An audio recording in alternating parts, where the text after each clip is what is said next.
the reason what we're doing is special is that when you're having to work with lots of complex information, and in our world, it's often typically complex relational information. The fact that this thing is related to this thing, which is related to this thing, and there's this relationship here, etc.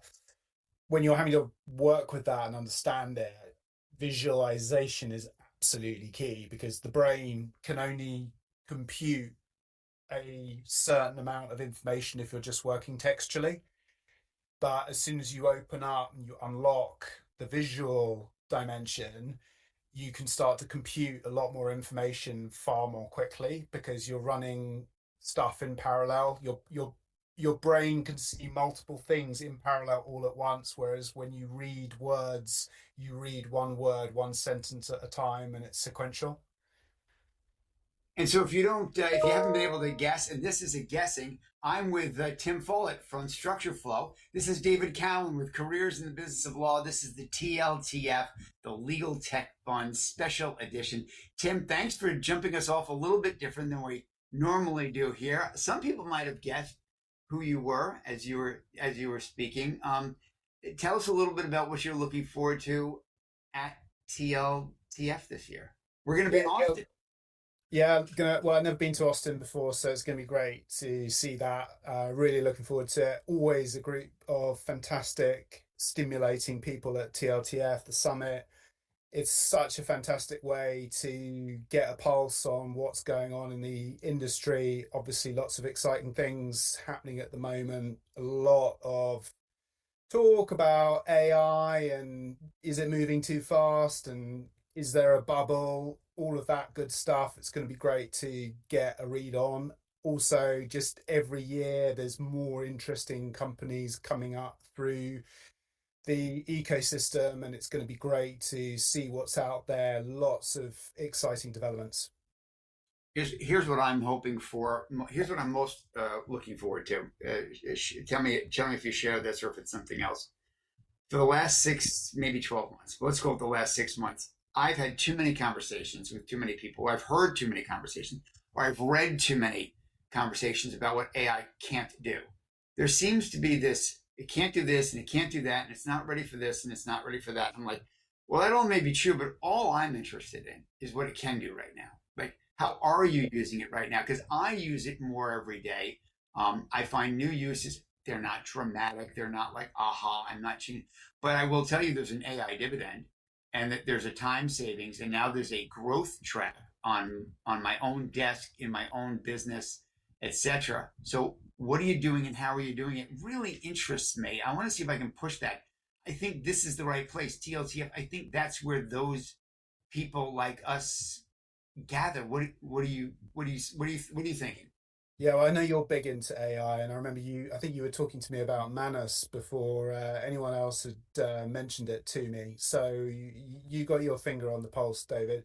For me, one of the big, simple, but I think big impact changes is that whenever we have a meeting now at StructureFlow, it needs to be recorded. You get the transcript because off the back of the transcript, the conversation that you're having, whether it's in person or if it's virtual, there's so much there that you can juice off the back of that. And if you got the transcript, you got it captured, and then you're using whatever your AI of choice is to be able to do interesting things with that. And it shifts it from something that's one to one and moves it into a one to many paradigm where you take something which has value and you're able to start leveraging that in a way that, again, in parallel, can deliver value in multiple ways.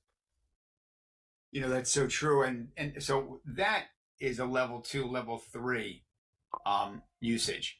I'll share with you my level 1 and tell me if you have a level 1 as well. Just as an entrepreneur and a business owner, as you are, as a founder, I used to find it required time, effort, and energy to review my notes at the end of the week or the end of the day. And truth be told, right, there are days you're like, I'm exhausted, I'm going home, or I'm exhausted, I'm finished at 6 o'clock or 7 o'clock, whatever it is. I can now very simply just say to chat, what happened today? Give me the highlights, top 5 highlights. And I find more than once a week, it'll highlight something that I completely forgot about. It's like, oh my God, I talked to Tim Follett this week and I forgot to follow up with him. And there it is. Absolutely. Yeah. I mean, you've obviously got your note taker going at the moment, and you've got that companion, and you, assuming you have that with you in all of the conversations you have, you can just off the back of a simple question, you can recall information very easily.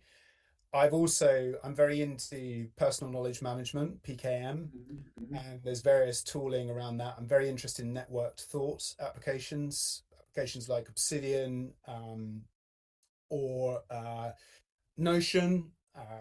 Other applicate There's a lot out there, but essentially systems where you're able to take notes and then structure them in interesting ways. And going back to kind of what we do at StructureFlow, which is this whole idea of creating a visual landscape that you can explore, that you can understand, that you can navigate with your eyes. Actually, with note taking systems, if you can have a database for your notes and you've got columns that show, so with this, I had this meeting with this person on this day at this time, etc., and you see that in more of a tabular view, and you have a column which says summary, and you run a simple prompt, something like, I'm going to give you a note of a meeting. I want you to create a summary in not more than 120 characters, and I want Mm-hmm. you to break out the key pieces of information and separate them with a semicolon.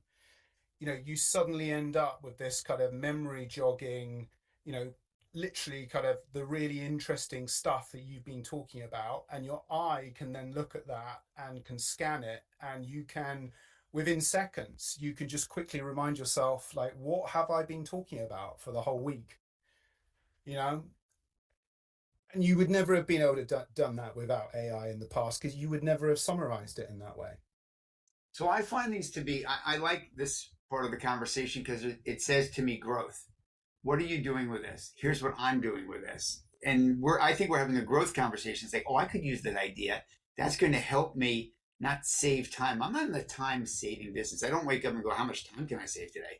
I wake up in the morning and go like, I wonder what new idea I can come up with that can grow my business or be of service to the community, whether it's, Solid or the Cowen Cafe or whatever else I'm doing. It's like, how can I be of more service? And it sounds like that's how you're looking at it as well.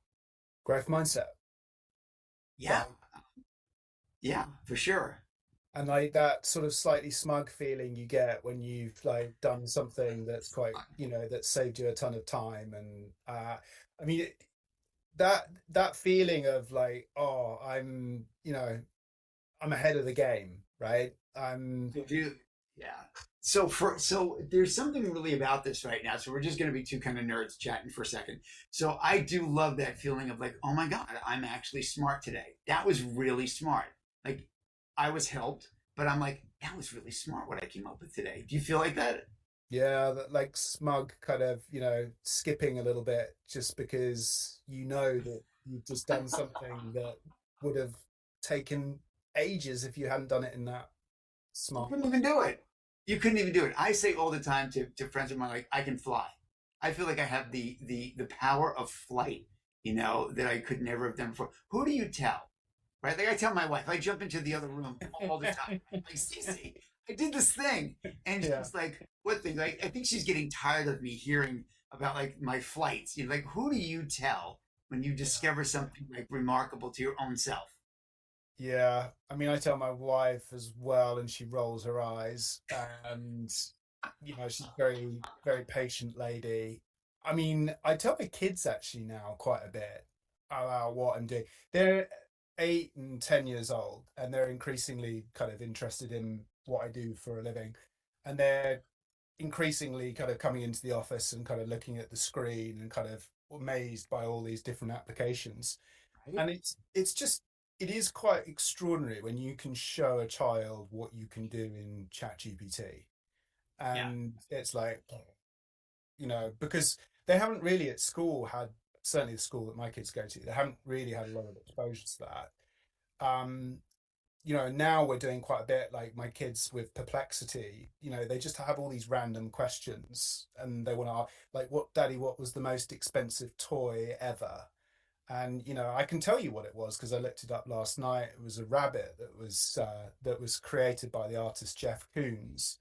Oh, um, wow. and it's like studded in diamonds and stuff like that. But that kind of like magic of kind of having information at your fingertips, and just like, it is a reason to be excited about the world that we live in, because going back to when we were children, the idea that you could ask any question and within milliseconds you have the answer to any question is just extraordinary. It's extraordinary for so many different reasons, and I love the track you're on right now because I think radical curiosity will be rewarded instead of radical curiosity being not stymied but stopped or slowed down. Like I've got a million questions. People, my peers and colleagues, people that I surround myself with are curious. Like I'm surrounded by curious people. I suspect that you are as well. Many people in our industry, like we are curious. But I could never, like, I wasn't smart enough to have a photographic memory, so I got stuck a little bit. I didn't have knowledge at my fingertips. I got stuck a little bit, and or I wasn't like gritty enough to like when I was young, go to the library, search it all out, figure it out. Like I have a son who's like my younger son who's 20, has a photographic memory. He's insatiable. I mean, this kid, it's unbelievable the amount of information. His intellectual horsepower is remarkable. But I can now catch up a little bit or at least keep pace because I've got information at my fingertips. I have the questions. I now have the answers. And I don't have to remember them necessarily. So what was the answer to that? I can Yeah. get that answer because I know what to do with it. I know when I'm trying to string something together. I can vision further out, I guess is what I'm saying. Yeah, absolutely. And you are then kind of, you are orchestrating information. You are doing something here, you're doing something there. You're not sort of down in the weeds of doing something there. You're kind of a level up, and you're kind of taking something from here and putting it into there and then putting it into there. It's like being a mad scientist. It's a mad scientist with a laboratory that has lots of like I don't know if it's unlimited, you know, equipment, but Yeah. amazing. You're so you were quite early into agent stuff from memory. Are you still doing agent stuff? Are you interested in I that am. I mean, still? Yeah. thank you for asking. Yeah, I'm working with Microsoft right now. We've engaged. They've engaged me to put together a series of workshops. That are focused on the legal community. This is AI in action, building agents, working with agents, which is interesting, but it's going to take on a life of its own. Like it'll be agents today, but it'll be agent bosses tomorrow. It'll be managing agents. It's who's going to manage who in the future. A very interesting space. So I don't know how long we're going to individually be building agents before it's like, well, how do you manage them and how do you track them and how many do you have going? It's like, how do you observe? Where's your observance of your 25 or 50 or 1,000 agents? It's moving very rapidly. I think it'll be interesting to hear what comes out of TLTF this year in Austin. Who's on the cutting edge of that? Where are you on that in terms of the agentic workforce? I mean, it's the agentic workforce and the digital workforce. That's really where this all rolls up to. Absolutely. Yeah. So I mean, we're doing a lot at the moment around using an agentic approach to support a user within StructureFlow achieve certain desired outcomes. So, StructureFlow as an application is there. You can do lots of things with it in a manual way. The agent that we've built can do everything in the application that you could do manually in terms of being able to build structures. And that becomes really, really interesting, especially when you couple it with a kind of cursor like. There's a bit of an inspiration around this, but you look at the user experience around that, where you're asking it to do things, and it's then asking you, well, I could do it like this or I could do it like that, what would you like it to be? And you're kind of interacting with it in that way, and you're then empowering the user to be able to do things in a far more automated fashion. That's for us what we're focusing on at the moment. Plus there's that, and then there's the kind of, how can you get the AI to look at existing structure charts in PDF or PowerPoint or other formats, and essentially pass the content and then re-render it in StructureFlow as a new chart. Tim, on the client side, who do you spend most of your time with? Corporate law departments, law firms, a little of both. How does that work? What does that landscape look like? Historically it's been law firms, and law firms still is the majority of our business, most of it in the US. And now though we're at a really interesting point where we're doing more and more in the investment firm space, so hedge fund, private equity, asset management, and that's all around working with complex structures, mapping, navigating the way around complex structures with 1,000+ entities in them, taking data often from systems of record like entity management systems, and then being able to move that into a solution where you're able to very easily visualize the structure, but then layer in other information as well. Do you know James Ding? Have you bumped into James Ding? He's a former Palantir executive. Talks a lot about forward deployed engineers and how forward deployed engineers are the consultants of tomorrow, and that they are much more engaged and involved. It sounds like you're moving in that direction where you're deeply engaged and involved with your clients. How do you onboard and get engaged so that you can figure out how to build? Is it custom built? Is StructureFlow a custom built solution or off the shelf? Little of both. It's an interesting one. So tell me, what's a forward deployed engineer before I say anything? Yeah, so forward deployed engineer was it's a Palantir uh, framework of an individual that is forward deployed, as in the Army, embedded and engaged with the organization, with the company, and really understanding the existing workflow, the challenge, and how to create a solution. Yeah. Now, when James hears me say that, he's going to go like, Cowen, that's not what I said at all, and that's not what it is. You need to read the Palantir book again. But roughly speaking, it's different than a consultant that like parachutes in and parachutes out. Yeah, understood.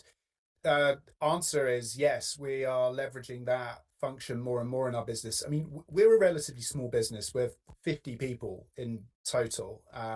Small in the sense of number of people. You know, obviously we're massive in the sense of like our incredible roster of prestigious clients, but in people Love that. terms, we're very small, and we have been increasingly leveraging domain expertise through the business.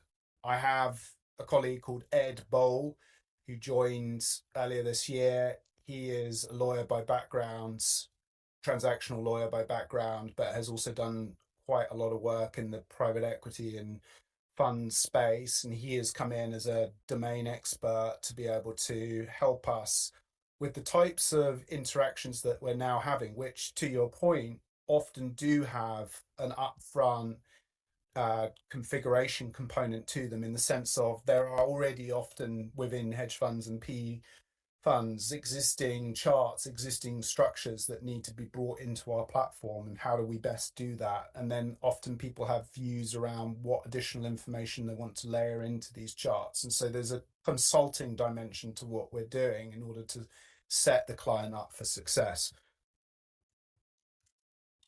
When you think about let's wrap up with TLTF because we've gone a little long on time. As I knew we would, I knew that we would just wind up riffing here. Um, who, if anyone, are you most looking forward to meeting or seeing in Austin, and or who are you following besides StructureFlow? It's like here's who's hot on your list these days. So I'm interested in the there's obviously within the AI space, you've got the two big players. I won't even name them because we all know who they are. I am interested in what's happening around the edges of that. And Yeah. I'm interested in solutions which are more targeted at specific workflows and are anchored in more specific domain expertise. And I've seen a few of these now, which are, coming up through the ranks. Deep Judge, really interesting what they've been doing. They've just raised pretty mega Series A rounds. I'm interested in what they're doing in terms of being able to leverage internal firm knowledge. I'm seeing various other companies now emerge which are dealing with specific workflows like due diligence. Yeah. I think uh, for me, I'm interested in what the big generalist players are doing, but my hunch is that there's going to be a huge amount of value that can be delivered by solutions that are targeted at more specific parts of the ecosystem. And I'm very interested in getting the pulse on that, because I think I think, 2025 is the year of the big generalist players, big funding rounds going in. I think 2026, we're going to see it kind of break up a little bit. I think we're going to, AI is still going to be very, very powerful, very strong. But I think we're going to see the space break up a little bit. And I think we're going to see, solutions come a little bit more into focus that are more targeted on specific areas of workflow. Yeah. Yeah, no, we're very similar in that regard. I'm interested to see and experience what the segments are. Um, so I go in, I think I know what the segments are, but now I don't know what I don't know. And what I love about Yeah. TLTF is when you walk in there like and you recognize, I'm going in recognize I don't know what I don't know. What do I now know at the end of this, right? I know there'll be several aha moments of like, that's not what I was thinking. So I say this all the time at all my solid summits. What do you think now that you didn't think at 8 o'clock in the morning when you walked in the door? So I'm going to Yeah. use that same intention. Like, what do I think at the end of this that I didn't think? And I'll write that down. I write that down at the end of every day on a 3x5 card, old fashioned style, and just kind Yeah. of keep those as I go along. And then I kind of want to see who's who, like who pops out. What I love so much again about what Zach's put together is this frame of like there are startups, there are scaling companies, and there are growth companies. Who are they? Where do they fit? I didn't know 3 years ago that that's how the world works. That there were startups, scale, and growth. I'm like, oh, I see. There are these segments. So that's interesting. And then I kind of want to get a sense of the rate of change. Like, Yeah. what's this? Like, how fast is the wind blowing? How fast is this car going? I Yeah. don't know. I'll have a better idea. I mean, I'll at least have an informed, optimistic or pessimistic view Yeah.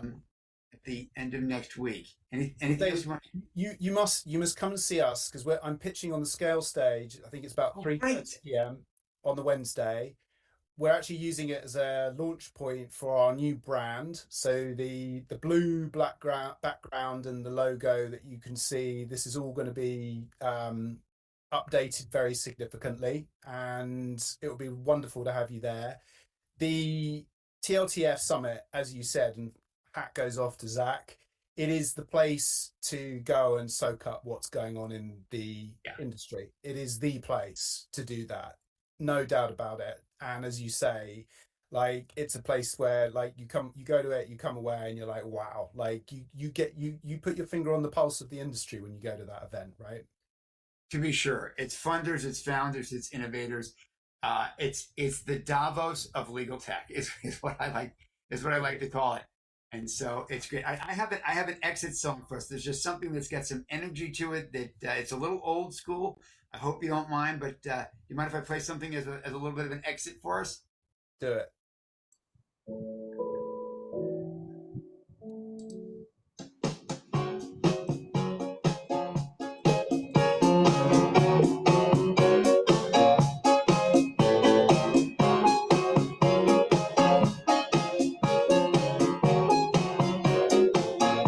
No, this is what I really had in mind. That was just a tease.